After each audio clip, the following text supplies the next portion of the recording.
The PGA Championship will return to Valhalla Golf Club in 2024, according to a report from the Louisville Courier-Journal. Per the report, an official announcement is scheduled for Thursday. Valhalla, which is owned by the PGA of America, previously hosted the PGA Championship in 1996, 2000 and 2014. Mark Brooks defeated Kenny Perry in a playoff in 1996, Tiger Woods defeated Bob May in a playoff in 2000, and Rory McIlroy won his second PGA Championship under cover of darkness in 2014, edging Phil Mickelson by a shot. Valhalla has also hosted two senior PGA Championships and the 2008 Ryder Cup, won by the United States under captain Paul Azinger. The PGA of America and the PGA Tour announced earlier this year at Quail Hollow that the PGA Championship will be bumped up in the golf schedule, moving from August to May starting in 2019. Future PGA Championship venues include Bellerive Country Club 2018, Bethpage Black 2019, TPC Harding Park 2020, Kiowa Island 2021, Trump National Bedminster 2022 and Oak Hill 2023.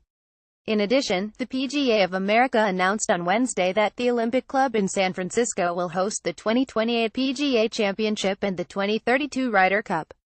Article tags Rory McIlroy, Tiger Woods, Valhalla Golf Club Phoenix defending champion Paul Goydos and major winners Vijay Singh and Lee Janzen shot 7 under 64 on Friday to share the first-round lead in the Charles Schwab Cup Championship.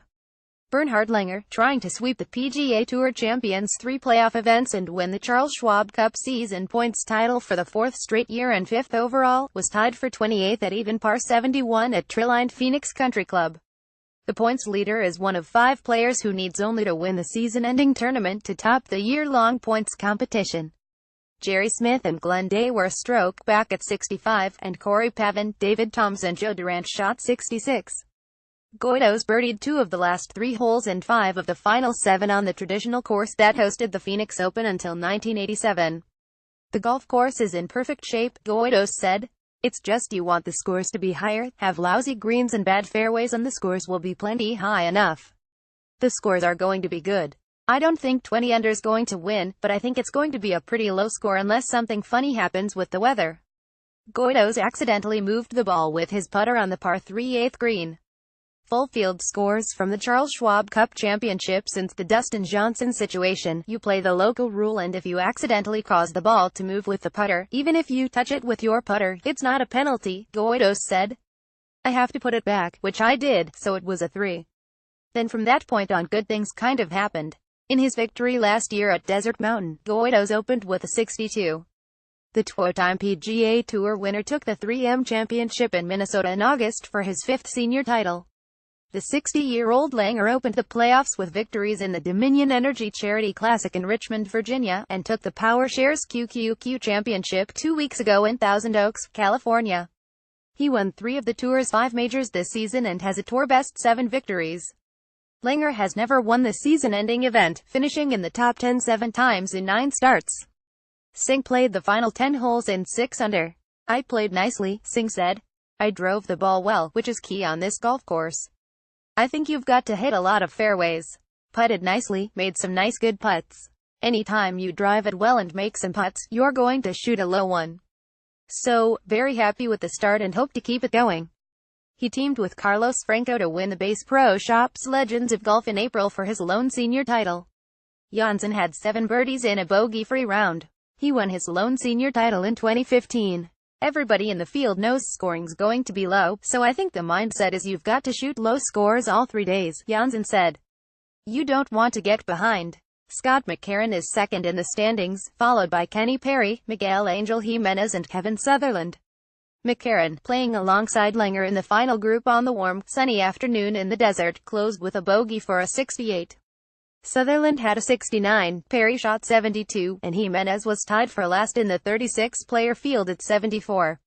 Fred Couples, Colin Montgomery and John Daly were at 69. Article tags Paul Goydos, Vijay Singh, Lee Janzen, Playa del Carmen, Mexico. Patrick Rogers kept making birdies until his name was atop the leaderboard and it was too dark to play any longer Friday.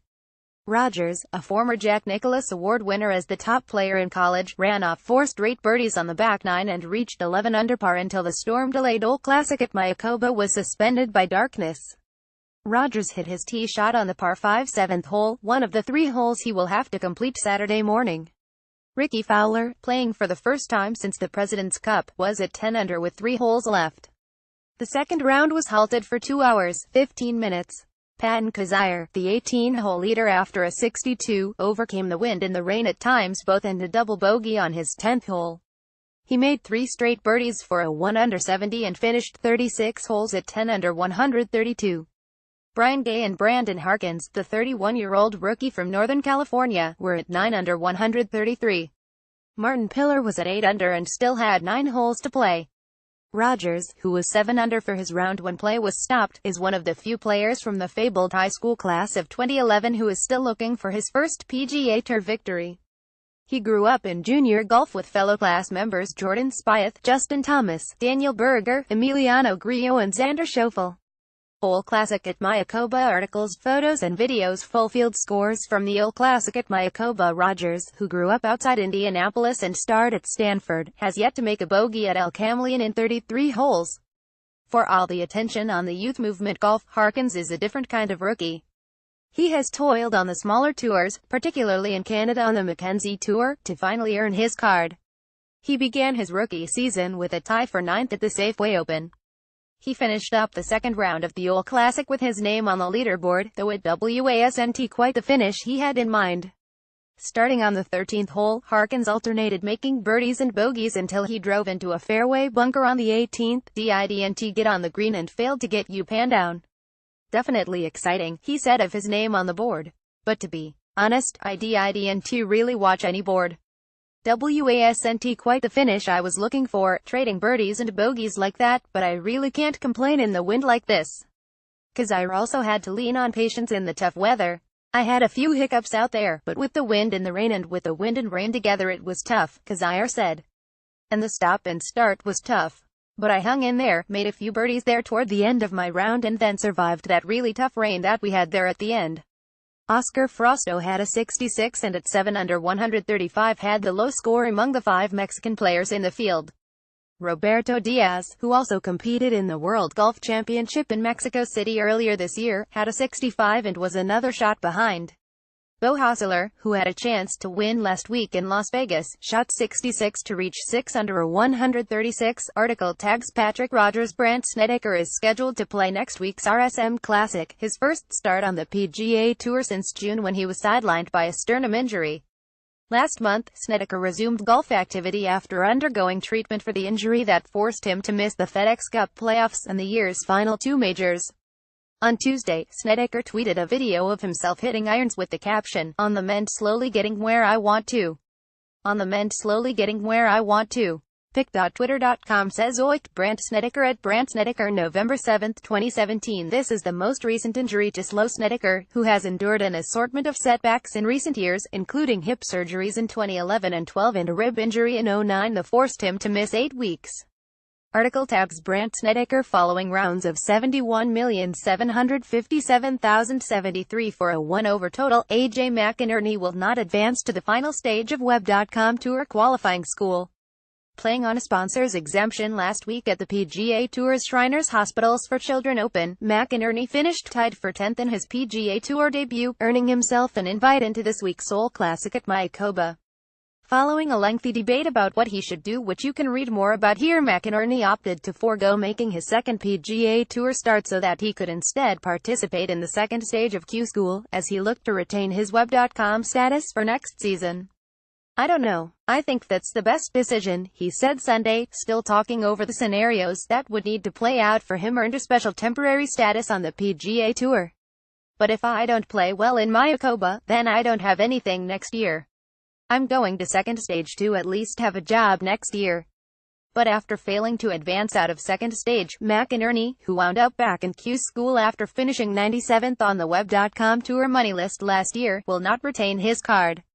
Without status, he will now be left to participate in mini-tour events or in Monday qualifiers for both the PGA and Web.com Tours in an attempt to make enough starts and gain enough non-member points to pick up special temporary membership on either circuit. The Las Vegas native was extended a sponsor exemption into his hometown event last week, just 1 month after he escaped the mass shooting at the Route 91 Harvest Festival. As for just how much last week's T10 was worth, McInerney earned $150,733 in 1 week on the PGA.